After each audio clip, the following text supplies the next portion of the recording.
द्वारा आप सभी का ऑनलाइन क्लासेस में बहुत बहुत स्वागत। जहां हमने पिछला विषय छोड़ा था उससे आगे हम पढ़ते हैं। हमारा जो विषय चल रहा था वह महाभारत चल रहा था और महाभारत में हमने यहाँ तक पढ़ लिया था कि जो अर्जुन हैं वो युद्ध करने से मना कर देते हैं। उसका कारण होता है क्योंकि युद्ध भूमि में अर्जुन के सगे संबंधी होते हैं, वो ही युद्ध करने के लिए तत्पर उन्हें दिखाई देते हैं। युद्ध करने से मना करने के बाद में और अर्जुन अपने उसके मन में जो द्वंद्व चल रहा था उस द्वंद्व को श्री कृष्ण के सामने कह देते हैं और श्री कृष्ण उस द्वंद्व को सुनने के पश्चात बहुत सोच समझ करके उत्तर देते हैं। श्री भगवान उवाच, श्री भगवान कहती हैं, असोच्यान अन्वशोचस्त्वं प्रज्ञावादांश्च भाससे गतासु न गतासूंश्च नानुशोचन्ति पंडिता। अर्थात जो पंडित है, जो विद्वान है, उस विद्वान के विषय में यहाँ पर श्री कृष्ण कह रहे हैं, असोच्यान अन्वशोचस्त्वं प्रज्ञावादांश्च भाससे गतासु न गतासूंश्च नानुशोचन्ति पंडिता। हे अर्जुन, असोच्यान तुम अन्वशोच, असोच्यान तुम, हे अर्जुन तुम असोच्यान, जिनके विषय में शौक नहीं करना चाहिए, ऐसे अशोचनीय, जिनके विषय में आपको बिल्कुल भी शौक नहीं करना चाहिए, जिनके विषय में आपको दुखी नहीं होना चाहिए, ऐसे लोगों के विषय में तुम अन्वशोच हो, तुम उसका शौक कर रहे हो। जिनके विषय में नहीं सोचना चाहिए उनके विषय में आप सोच रहे हो, जो बहुत गलत बात है। भाई, जो सोचने योग्य नहीं है उसके विषय में आप मत सोचिए, और जो सोचने योग्य है उसके विषय में आप सोचिए। तो आप ऐसा क्यों कर रहे हैं? श्री कृष्ण फिर समझाते हैं, कहते हैं, असोच्यान त्वम अन्वशोच, हे अर्जुन, जो सोचने योग्य नहीं है उस विषय में तुम सोच रहे हो। प्रज्ञावादान भाससे, और एक प्रज्ञावान की भांति क्या कर रहे हो? एक आत्मज्ञान का उपदेश, एक प्रज्ञावाद की बात तुम मुझसे कर रहे हो। एक जिसको अच्छे और बुरे का ज्ञान है, ऐसी बुद्धि से युक्त बातें तुम मुझसे कर रहे हो, ऐसे वचन कह रहे हो। गतासून च अगतासून च, गतासून जिनके प्राण चले गए और अगतासून जिनके प्राण नहीं गए हैं, इन दोनों के विषय में ही, अर्थात जो हमारे पूर्वज चले गए अथवा जिनके प्राण नहीं गए, जो विद्यमान है, उन दोनों के विषय में पंडिता, जो विद्वान लोग होते हैं, वो न अनुशोचन्ति, कभी भी शौक नहीं करते हैं। वापस एक बार अर्थ देखेंगे। यहाँ पर एक प्रसंग को देखते हुए अर्थ को देखते हैं। श्री कृष्ण द्वारा अर्जुन को दिया गया आत्मज्ञान का उपदेश जो है वो इस श्लोक से प्रारंभ होता है। इससे पूर्व के श्लोक में उपक्रम के रूप में थे। अब दुखी अर्जुन को विषाद से छुड़ाने के लिए श्री कृष्ण मुस्कुराते हुए कह रहे हैं कि असोच्यान तुम अन्वशोचा, हे श्री कृष्ण, तुम्हारे द्वारा जिनका शौक नहीं करना है, श्री कृष्ण कह रहे हैं, हे अर्जुन, जिनका शौक तुम्हें नहीं करना चाहिए, तुम अन्वशोच, तुम उसके बारे में शौक कर रहे हो, तुम उनके बारे में दुखी हो रहे हो। जिनके बारे में दुखी नहीं होना चाहिए उनके बारे में तुम दुखी हो रहे हो। और प्रज्ञावादान भाससे, और प्रज्ञावाद की बात करते हैं, अर्थात एक बहुत विद्वान व्यक्ति की तरह से बातें कर रहे हो। मैं तो ये कहता हूँ, गतासून अगतासून, जिनके प्राण चले गए हैं और जिनके प्राण अभी नहीं गए हैं, जो इस संसार में जीवित हैं, उन दोनों के विषय में ही पंडितानानु सोचन्ति, जो पंडित लोग हैं, विद्वान लोग हैं, वो कभी भी शौक नहीं करते हैं। हे अर्जुन, जिसका शौक नहीं करना चाहिए उसका तू शौक कर रहा है और प्रज्ञावाद की बात कह रहा है। जिनके प्राण चले गए हैं और जिनके प्राण नहीं गए हैं, उन दोनों के विषय में पंडित को, विद्वान को शौक नहीं करना चाहिए। त्वं न त्वेवाहं जातु नासं न त्वं नेमि जनाधिपाः न चैव न भविष्यामः सर्वै वयम् अतः परम्। एक एक शब्द को देखेंगे। न त्वेवाहं जातु नासं न त्वं नेमि जनाधिपः न चैव न भविष्यामः सर्वे वयम् अतः परम्। एक एक शब्द को अलग करके देखते हैं कि न तु अहम जातु नासम न त्वं न इमी जनाधिपा न चैव न भविष्यामः सर्वे वयम् अतः परम्। यहाँ पर बहुत अच्छी बात कहते हुए श्री कृष्ण अपनी बात को मुस्कुराते हुए आगे बढ़ाते हैं और अर्जुन से कहते हैं कि हे अर्जुन, न तु एव, न तु ऐसा नहीं है कि अहम यानी मैं, जातु न आसम कदापि नहीं था, कदाचित नहीं था। हे अर्जुन, ऐसा नहीं है कि मैं कभी नहीं था, किसी काल में मैं नहीं था, ऐसा नहीं। तुम न, और किसी समय तुम भी नहीं थे, ऐसा भी नहीं है। मेरे और तुम्हारी बात नहीं है। अभी तो इमे जनाधिपा च न, और ये जनाधिपा अर्थात ये जो राजा लोग हैं ये भी नहीं थे। ऐसा भी नहीं है कि ये राजा नहीं थे। जो ये यहाँ पर दिखाई दे रहे हैं कि सब पहले नहीं थे, ऐसा नहीं है।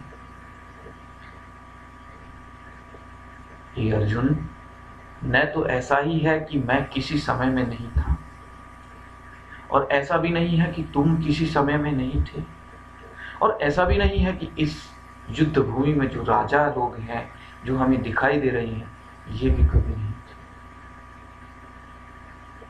अतः परम वयम सर्वे न भविष्यामः, और ऐसा भी नहीं है कि इसके बाद में हम कभी नहीं होंगे। अर्थात निश्चित रूप से हम आगे भी होंगे और पहले भी हम थे। वापस एक बार समझते हैं। जिनके प्राण निकल गए और जिनके प्राण हैं, इसकी चिंता ज्ञानी को नहीं करनी चाहिए। ये पिछले श्लोक में कहा है और ये गीता का संपूर्ण ज्ञान भी है। धार्मिक, शौक रहित, तेजस्वी, समर्थ, स्वस्थ, गौरवशाली और ज्वलंत जीवन जीने के लिए सबसे पहले मनुष्य को अपना ज्ञान होना चाहिए, अपना बोध होना चाहिए। इसलिए आत्मज्ञान को प्रारंभ करते हुए श्री कृष्ण कहते हैं कि हे अर्जुन, न तो ऐसा है कि किसी समय में मैं नहीं था और न ही ऐसा है कि किसी समय में तुम नहीं थे और ऐसा भी नहीं है कि जो ये युद्ध भूमि में लड़ने के लिए तत्पर है ये भी किसी समय नहीं थे और ऐसा भी नहीं होगा कि ये किसी समय नहीं होंगे। अर्थात ये थे, हैं और रहेंगे। ये गीता, ये भगवत गीता का मूल तत्व है। देहिनो अस्मिन् यथा देहि कौमारम यौवनम जरा तथा देहांतर प्राप्तिर्धीस्तत्र न विद्यते। बुद्धिमान व्यक्ति कैसा होता है, उस बुद्धिमान व्यक्ति के बारे में समझाते हुए यहाँ पर श्री कृष्ण कह रहे हैं कि हे अर्जुन, मृत्यु में धीर पुरुष भयभीत अथवा मोहित कभी नहीं होते। मृत्यु से भी अधिक दुखदायी जीवन का पतन होता है, इसलिए कभी भी क्षत्रिय का पतन नहीं होना चाहिए। और आप क्षत्रिय हो। शरीर की क्षय और पाप शक्ति के ह्रास को ही मृत्यु कहा गया। शक्ति का क्षय नहीं होना चाहिए। देहिना अस्मिन् देहि, देहिना इस देह में निवास करने वाली जो जीवात्मा है वो अस्मिन् देहि यानी इस देह में, इस शरीर में। जीवात्मा इस शरीर में यथा जैसे कौमारम कौमार्यावस्था, यौवनम युवावस्था और जरा बुढ़ापा, तथा उसी प्रकार से देहांतर प्राप्ति भवती, दूसरी देह की प्राप्ति होती है। जीवात्मा की इस देह जैसे बालकपन, जवानी और बुढ़ापा आता है, वैसे ही क्या होता है, देहांतर प्राप्ति, दूसरे शरीर की भी प्राप्ति होती है। तत्र धीरः न मुह्यति, उस विषय में धीर पुरुष कभी भी मोहित नहीं होता है। उस विषय में कभी धीर पुरुष को मोहित होना भी नहीं चाहिए। वापस देखेंगे कि मृत्यु से धीर पुरुष भयभीत अथवा मोहित कभी नहीं होते हैं। मृत्यु से भी अधिक दुखदायी जीवन का पतन होता है, इसलिए पतन से बचना चाहिए। शरीर के क्षय और पाप शक्ति के ह्रास को ही मृत्यु कहा जाता है। मृत्यु में आत्मा को छूने की शक्ति नहीं होती। देह के कठोर रूपांतर का नाम ही मृत्यु है। इसी तथ्य को यहाँ पर बताते हुए श्री कृष्ण अर्जुन को समझाते हुए कह रहे हैं कि हे अर्जुन, देहिनः अस्मिन् देहे, आत्मा इस शरीर में जैसे कौमारम कौमार्यावस्था को, यौवनम युवावस्था को, जरा और बुढ़ापे की अवस्था को प्राप्त करती है, तथा वैसे ही, अथवा ऐसे कह सकते हैं, जीवात्मा की इस देह में जैसे कौमारी अवस्था, यौवन अवस्था और बुढ़ापा आता है, तथा उसी प्रकार से देहांतर प्राप्ति होती, इसी प्रकार आत्मा को देहांतर की प्राप्ति होती है, दूसरी देह की प्राप्ति होती है, अर्थात आत्मा दूसरे देह को धारण करती है। तत्र धीरः न मुह्यति, इस विषय में जो धैर्यशाली पुरुष है उसको कभी भी दुखी नहीं होना चाहिए, मोहित नहीं होना चाहिए, अर्थात इस विषय में धीर पुरुष कभी भी मोहित नहीं होते। आगे बढ़ते हैं स्टूडेंट्स। मात्रा स्पर्शास्त कौन्तेय शीतोष्ण सुख दुखदा, आगम वायिनो अनित्या स्तान तितिक्षस्व भारत। अब देखिए, जो मात्रा स्पर्श है, इंद्रिय और विषयों का जो संयोग है, वह संयोग क्या है? मृत्यु अटल है, अतः धैर्य धरने के अतिरिक्त मनुष्य के वश में और कुछ नहीं। जिसने इस पृथ्वी पर जन्म लिया है उसकी मृत्यु निश्चय ही होगी। धार्मिक जीवन की परीक्षा मृत्यु के समय होती है। जीवन की सफलता और धर्म का प्रमाण मात्र धैर्य है, प्रमाण पत्र है धैर्य। धीरज धरने का अभ्यास 1-2 दिन में नहीं होता है। सुख और दुख में सदा एक रस रहते रहते अभ्यास हो जाता है। धैर्य की अटूट संपत्ति हाथ लगती है। इसलिए गीता का यह आदेश है। क्या आदेश है गीता का? कौन्तेय, हे कुंती पुत्र, हे अर्जुन, शीतोष्ण सुख दुखदा, शीत यानी सर्दी, उष्ण यानी गर्मी, और सुख दुखदा, सुख और दुख को देने वाले मात्रा स्पर्शा, जो इंद्रियों के संयोग जन्य सुख है, इंद्रिय और विषयों के संयोग से उत्पन्न होने वाले जो सुख है, वो आगम पायिन अनित्य, आगम पायिन क्षण भंगुर है और अनित्य है। वो आने जाने वाले हैं और अनित्य है। भारत, ही अर्जुन, तान तितिक्षस्व, इसलिए उनको आप सहन करो। उनके दुख में दुखी मत हो, उन्हें सहन करना सीखो। ये कौन्तेय, शीत, ठंड, उष्ण, गर्मी, सुख दुखदा, मात्रा स्पर्शा, सुख और दुख को देने वाले ये इंद्रियों के और विषयों के संयोग आगम पायिन, आते जाते रहते हैं, अनित्य है। ये भारत, तान तितिक्षस्व, इसलिए ये शीत, उष्ण, सुख, दुख, ये जो भी है आने जाने वाले जो अनित्य और क्षणभंगुर, जो ये एक चलने वाली प्रक्रिया है, इन क्षणभंगुर और अनित्य विषयों और इंद्रियों के संयोग से उत्पन्न होने वाले जो सुख और दुख है, जो शीत, शैत्य और उष्णता है, इन सभी को सहन करो। इन सभी को सहन करते हुए आगे बढ़ो। यम ही न व्यथ्यन्ते एते पुरुषम पुरुष सर्वः सम दुख सुखम धीर सो अमृतत्वाय कल्पते। आगे श्री कृष्ण अर्जुन को समझाते हुए कह रहे हैं कि जब इंद्रियों और विषयों का संयोग अनित्य और क्षणभंगुर है तथा आत्मा से इनका कोई स्पर्श नहीं है तो इन्हें सहन किया जाए, इससे क्या लाभ होगा, इसके समाधान में यहां पर इस श्लोक कहा गया है। हे पुरुष श्रेष्ठ, पुरुष सर्वा, हे पुरुष श्रेष्ठ,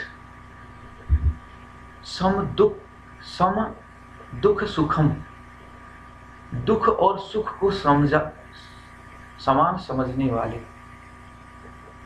धीर, जो धीर पुरुष है, इस धीर पुरुष को ये जो इंद्रिय के सुख है, इंद्रिय के विषय हैं, वो न व्यथयन्ते, व्याकुल नहीं करते हैं। अर्थात हे पुरुष श्रेष्ठ, हे पुरुष सर्व, हे पुरुष सर्व, हे पुरुष श्रेष्ठ, धीरम, धैर्यशाली पुरुष को। कैसे धैर्यशाली पुरुष को? जो सम दुखम सुखम, जो सुख और दुख को समान रूप से देखते हैं, अथवा दुख और सुख को समान रूप से देखने वाले को एते, यानी ये जो सुख और दुख है, न व्यथयन्ते, परेशान नहीं करते हैं, कष्ट नहीं पहुंचाते हैं। सो अमृतत्वाय कल्पते, वो तो मोक्ष पाने के योग्य होते हैं। अर्थात ही निश्चित रूप से पुरुष सर्वा, ही पुरुष श्रेष्ठ, सम, भली प्रकार से, समान रूप से, दुख सुखम, दुख और सुख को समान समझने वाला, यम धीरम पुरुषम, जिस धीर पुरुष को एते न व्यथयन्ति, ये सुख और दुख व्यथित नहीं करती है, स अमृतत्वाय कल्पते, वो ही अमृत पाने के योग्य होता है, अमृत तो प्राप्त करने के योग्य होता है, मोक्ष पाने के योग्य होता है। तो मोक्ष पाने के योग्य कौन है? जो सुख और दुख को समान समझने वाले, जिस धीर पुरुष को ये इंद्रियों के जो सुख और दुख है, अथवा ये इंद्रियों के विषय हैं, ये इंद्रियों के विषय जिसको व्याकुल नहीं कर सकती, जिसको व्याकुल नहीं करती है, वह मोक्ष पाने के योग्य होता है, वह मोक्ष का अधिकारी होता है। ना सतो विद्यते भावो ना भावो विद्यते सतः, उभयोरपि दृष्टो अंतस्तनयोः तत्त्वदर्शी। असतः भावः न विद्यते, तो सतः अभावः न विद्यते, अनयो उभयो अपि अंतस्तत्वदर्शी भी दृष्ट। यहाँ पर सुख और दुख की निवृत्ति सांसारिक उपायों में ही संलग्न है। वह मोक्ष का अधिकारी कहाँ पर हो सकता है? जब अर्जुन शोक के विषय में तत्स्वरूप आत्मा और असत रूप देह के तत्व से वर्णन करते हुए यहाँ पर क्या कहा गया है कि असतः भावः न विद्यते, कि असत का अस्तित्व नहीं है, सतः अभावः न विद्यते, और सत का अभाव नहीं है, असत का अस्तित्व ही नहीं है और सत का अभाव नहीं है। अनयो उभयो अपि अंतः तत्वदर्शी भी दृष्टा। अनयो उभयो, ये जो दोनों चीजें हैं, असत और सत, ऐसा असत जिसका अस्तित्व ही नहीं है और ऐसा सत जिसका अभाव ही नहीं है, इन दोनों का अंतर, अंतः तत्वदर्शी भी, अंतः, इन दोनों के मध्य में जो सूक्ष्म अंतर है अथवा इसके अंदर वस्तु को तत्वदर्शी भी दृष्ट, जो तत्वदृष्टा है उनके द्वारा ही देखा गया है। क्या तत्वदृष्टाओं के द्वारा देखा गया है कि असत्य का भाव नहीं है, अस्तित्व नहीं है, और सत्य का अभाव नहीं है। ये दोनों ही बातें तत्वदृष्टाओं के द्वारा देखी गई है। अंतस तत्व ज्ञानियों के द्वारा ही इनका अंत देखा गया है। अविनाशी तु तद्विद्धि येन सर्वमिदं ततं विनाशम अव्ययमस्य न कश्चित् कर्तुमर्हसि। आगे श्री कृष्ण अर्जुन को समझाते हुए कह रहे हैं, हे अर्जुन, अविनाशी तु तत्विद्धि। श्री कृष्ण कहते कि हे अर्जुन, तू तत् यानी उसको, अविनाशी विद्धि कभी नष्ट नहीं होने वाला समझ। हे अर्जुन, वह कभी भी नष्ट नहीं होने वाला है। इदम सर्वम ततम, जो यह सब जगत में व्याप्त है, अर्थात नाश रहित। श्री कृष्ण कहते कि हे अर्जुन, तू नाश रहित तो उसको जान जिससे यह सारा जगत व्याप्त है। अविनाशी तू तत्विद्धि, उसको नाश रहित समझ। ये जिससे इदम सर्वम ततम, ये संपूर्ण जगत व्याप्त है। अस्य अव्ययस्य, ये कभी नष्ट नहीं होने वाले का विनाशम कर्तुम कश्चित् न अर्हति, कोई भी इसका विनाश करने में समर्थ नहीं है। इस अविनाशी का कोई विनाश करने में समर्थ नहीं है। इस अविनाशी का कोई विनाश नहीं कर सकता है। तो ये अविनाशी है क्या, ये समझने की बात है। कौन है अविनाशी? उस अविनाशी के बारे में आप जानो। वो अविनाशी कौन है? अविनाशी तो तत्विद्धि, अविनाशी उसको जानो, वह अविनाशी है ये जिससे इदम सर्वम ततम, ये सारा संसार जिससे व्याप्त है। अस्य अव्ययस्य विनाशम कर्तुम कश्चित् न अर्हति, और ये कभी भी नष्ट नहीं होने वाले का विनाश करने में कोई समर्थ नहीं है। अंतवंत इमे देहा नित्यस्युक्ता शरीरिणः अनाशिनो अप्रमेयस्य तस्मात् दुःखस्य भारत।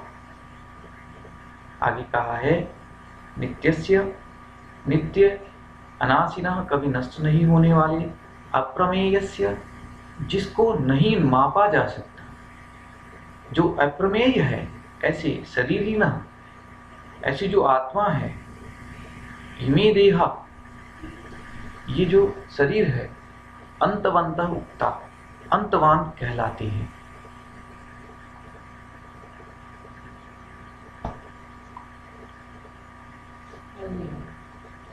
नित्यस्य अनाशिनः अप्रमेयस्य शरीरिणः इमे देहा अंतवन्तः उक्ता तस्मात् भारत युद्धस्व। ये अर्जुन, नाश न होने वाले अचिंत्य और नित्य स्वरूप जीवात्मा के ये शरीर नाशवान कहे गए हैं। इसलिए हे भारत, तुझे क्या करना चाहिए?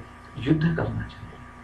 या एनम वेत्ति हंतारम यश्चैनम मन्यते हतम उभौ तौ न विजानीतौ नायम हन्ति न हन्यते। अर्जुन को आगे श्री कृष्ण कहते हैं कि यह यानी जो एनम हंतारम वेत्ति, इस आत्मा को मारने वाला समझता है, यह च एनम हतम मन्यते, और जो इसको मरा हुआ मानता है, उभौ न विजानीतः, वो दोनों नहीं जानते हैं, न अयम हन्ति न हन्यते, ये आत्मा जो है न तो मरती है और न ही मारी जाती है। न जायते म्रियते वा कदाचित् नायं भूत्वा भविता वा न भूयः अजो नित्यं शाश्वतो अयं पुराणो न हन्यते हन्यमाने शरीरे।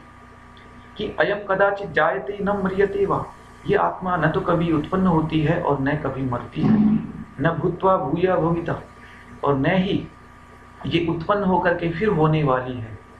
अयम अजः, ये अजन्मा है, नित्य है, शाश्वत है, पुरातन है, और हन्यमाने शरीरे, हन्यमान शरीर में भी न हन्यते, कभी भी नष्ट नहीं होती है। नष्ट होने वाले शरीर में भी ये कभी नष्ट नहीं होती। वेदा विनाशिनम नित्यम च एनम अजम अव्ययम कथम स पुरुषो पार्थ कम घातयति हन्तिकम। पार्थ, हे पार्थ, यह जो एनम अविनाशिनम नित्यम अजम अव्ययम वेद स पुरुषः कथम कम घातयति हन्तिकम। आगे यहाँ पर श्री कृष्ण कह रहे हैं कि पार्थ, हे अर्जुन, यह यानी जो व्यक्ति एनम अविनाशिनम, इस नष्ट नहीं होने वाली विनाश रहित आत्मा को नित्यम अजम अव्ययम वेद, नित्य ही नित्य, कभी जन्म नहीं लेने वाले अजन्मा और अव्यय ऐसी समझता है, स पुरुषः, वह पुरुष, कथम किस प्रकार से, कम घातयति किसे मार सकता है, अथवा किसको मारता है, कम हंति और किसका नाश करता है। अर्थात वह ना तो किसी को मारता है और ना किसी को मरवाता है। कम घातयति किसे मरवा सकता है, कम हंति और किसे मारता है। ना तो जिस व्यक्ति को अपनी आत्मा के विषय में ज्ञान हो गया है वह ना तो किसी को मारता है और ना किसी को वह मरवाता है। इस प्रकार से यहाँ पर श्री कृष्ण जो है वो अर्जुन को समझाते हुए हैं। आज के अध्ययन में हम केवल इतना ही पढ़ेंगे। आज का वीडियो यहीं पर समाप्त होता है। सभी को बहुत बहुत धन्यवाद। सभी खुश रहिए और कोरोना से बच करके स्वस्थ रहिए।